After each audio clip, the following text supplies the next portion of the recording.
ਦਾਤਾਂ ਦਿੰਦਿਆਂ ਕਦੀ ਉਹ ਹੱਥ ਆਪਣਾ ਪਿੱਛੇ ਨਹੀਂ ਕਰਦਾ। ਦਾਤਾਂ ਦੇਣ ਲੱਗਿਆਂ ਕਦੀ ਇਹ ਨਹੀਂ ਸੋਚਦਾ ਕਿ ਇਹਦੇ ਕਰਮ ਕਿਹੋ ਜਿਹੇ ਨੇ। ਆਪਾਂ ਬਚਨ ਪੜ੍ਹਦੇ ਸਵਈਆਂ ਦੇ ਵਿੱਚੋਂ, ਦੋਖਣ ਦੇਖਤ ਹੈ। ਉਹ ਜੀਵਾਂ ਦੇ ਦੋਸ਼ਾਂ ਨੂੰ ਵੇਖਦਾ, ਗਲਤੀਆਂ ਨੂੰ ਵੇਖਦਾ, ਪਰ ਦੇਤ ਨਾ ਹਰੈ। ਉਹ ਦਾਤਾਂ ਦੇਣ ਲੱਗਿਆਂ ਥੋੜ੍ਹਾ ਪਿੱਛੇ ਹੱਥ ਕਰ ਲੈਂਦਾ ਨਾ, ਇਹ ਉਹਦਾ ਸੁਭਾਅ ਹੈ।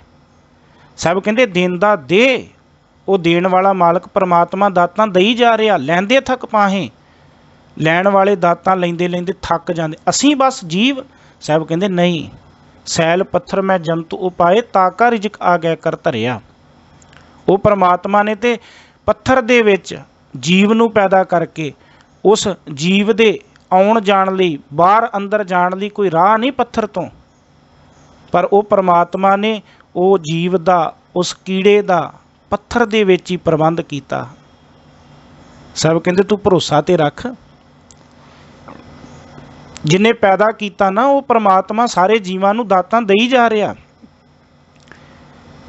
ਤੇ ਜਿਹੜੇ ਦਾਤਾਂ ਲੈਣ ਵਾਲੇ ਜੀਵ ਨੇ ਉਹ ਦਾਤਾਂ ਲੈਂਦੇ ਲੈਂਦੇ ਥੱਕ ਜਾਂਦੇ ਨੇ, ਪਰ ਉਹ ਦਾਤਾਰ ਪਰਮਾਤਮਾ ਦਾਤਾਂ ਦਿੰਦਾ ਦਿੰਦਾ ਨਹੀਂ ਥੱਕਦਾ। ਦੇਂਦਾ ਦੇ, ਲੈਂਦੇ ਥੱਕ ਪਾਹੇ, ਜੁਗਾਂ ਜੁਗੰਤਰ ਖਾਹੀ ਖਾਹੇ। ਤੇ ਜੁਗਾਂ ਜੁਗਾਂ ਤੋਂ ਭਾਵ ਲੰਮੇ ਸਮੇਂ ਤੋਂ ਜੀਵ ਉਸ ਪਰਮਾਤਮਾ ਦੀਆਂ ਦਿੱਤੀਆਂ ਹੋਈਆਂ ਦਾਤਾਂ ਨੂੰ ਖਾਂਦੇ ਆ ਰਹੇ ਨੇ। ਹੁਕਮੀ ਹੁਕਮ ਚਲਾਏ ਰਾਹ, ਨਾਨਕ ਵਿਗਸੈ ਵੇ ਪਰਵਾਹ। ਹੁਣ ਇੱਥੇ ਥੋੜ੍ਹਾ ਜਿਹਾ ਧਿਆਨ ਆਪਾਂ ਕੇਂਦਰਿਤ ਕਰੀਏ।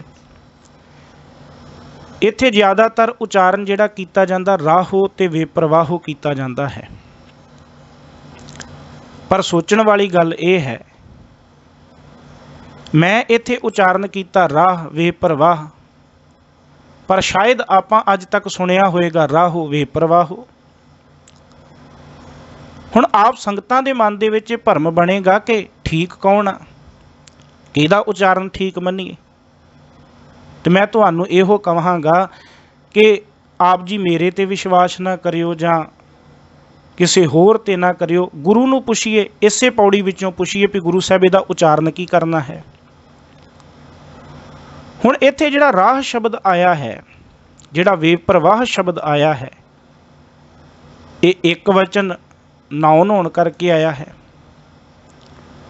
ਇੱਕ ਵਚਨ ਨਾਉਨ ਹੋਣ ਕਰਕੇ ਔਂਕੜ ਹੈ। ਤੇ ਜਿਹੜਾ ਇੱਥੇ ਵਿਆਕਰਣ ਦਾ ਨਿਯਮ ਢੁੱਕ ਰਿਹਾ ਨਾ, ਉਹ ਇਸ ਪੌੜੀ ਦੇ ਵਿੱਚ ਬਾਕੀ ਥਾਵਾਂ ਤੇ ਢੁੱਕ ਰਿਹਾ। ਹੁਣ ਜੇ ਤੇ ਆਪਾਂ ਇੱਥੇ ਰਾਹੋ ਪੜ੍ਹਨਾ, ਫਿਰ ਪੌੜੀ ਨੂੰ ਸ਼ੁਰੂ ਤੋਂ ਪੜ੍ਹ ਕੇ ਵੇਖੋ।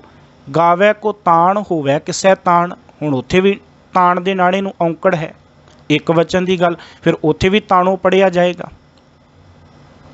ਨਿਸ਼ਾਨ ਦੇ ਵੀ ਨਾਣੇ ਨੂੰ ਔਂਕੜ ਹੈ, ਉੱਥੇ ਵੀ ਨਿਸ਼ਾਨੋਂ ਪੜ੍ਹਿਆ ਜਾਏਗਾ। ਫਿਰ ਗਾਵੈ ਕੋ ਵਿਦਿਆ ਵਿਖਮ ਵਿਚਾਰ, ਉੱਥੇ ਵੀ ਵਿਚਾਰੋਂ ਪੜ੍ਹਿਆ ਜਾਏਗਾ। ਪਰ ਅਸੀਂ ਉੱਥੇ ਤੇ ਵਿਚਾਰ ਪੜ੍ਹ ਰਹੇ ਹਾਂ, ਤਾਣ ਪੜ੍ਹ ਰਹੇ ਹਾਂ, ਨਿਸ਼ਾਨ ਪੜ੍ਹ ਰਹੇ ਹਾਂ, ਪਰ ਇੱਥੇ ਆ ਕੇ ਰਾਹੋ ਕਿਉਂ ਪੜ੍ਹ ਰਹੇ ਹਾਂ? ਜਦ ਕਿ ਨਿਯਮ ਤੇ ਜਿਹੜਾ ਇੱਥੇ ਢੁੱਕ ਰਿਹਾ ਉਹ ਉੱਥੇ ਢੁੱਕ ਰਿਹਾ, ਜਿਹੜਾ ਉੱਥੇ ਢੁੱਕ ਰਿਹਾ ਉਹ ਇੱਥੇ ਢੁੱਕ ਰਿਹਾ।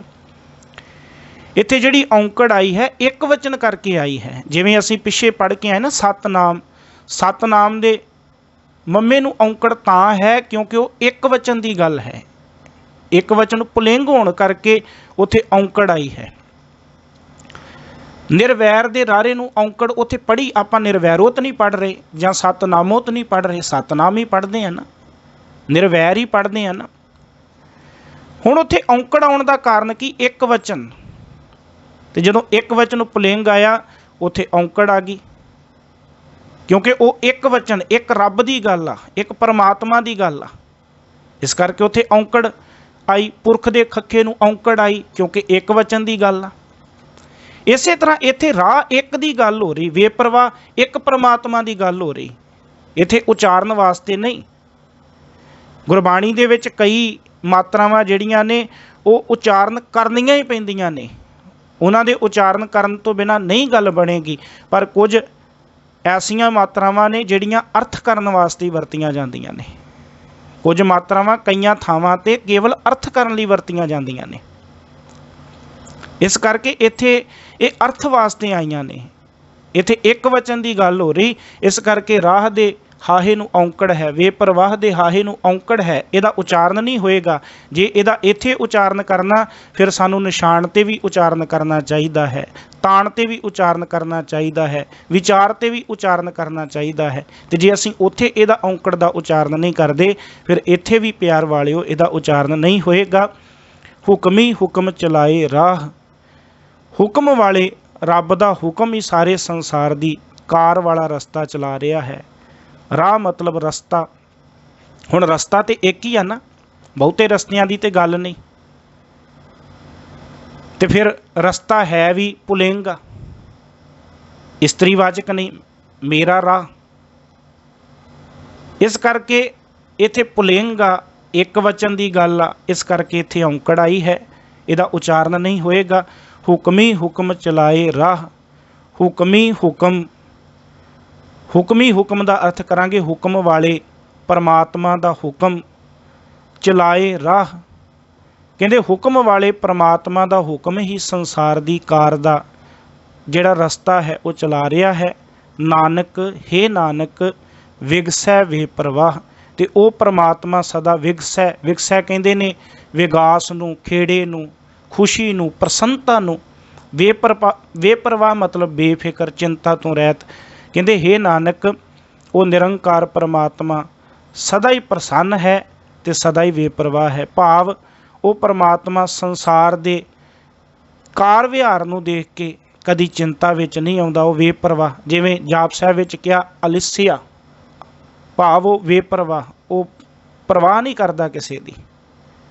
वो परमात्मा चिंता नहीं करता, वो हमेशा खेड़े विच रहिंदा ते बेपरवाह रहिंदा। वो परमात्मा दे जिहड़े सारे कारज ने उहदे हुक्म दे विच चल रहे ने। वो परमात्मा नूं कोई घबराहट नहीं, कोई चिंता नहीं। वो परमात्मा हमेशा ही खेड़े दे विच ते बेपरवाह बिरती दे विच रहिंदा है।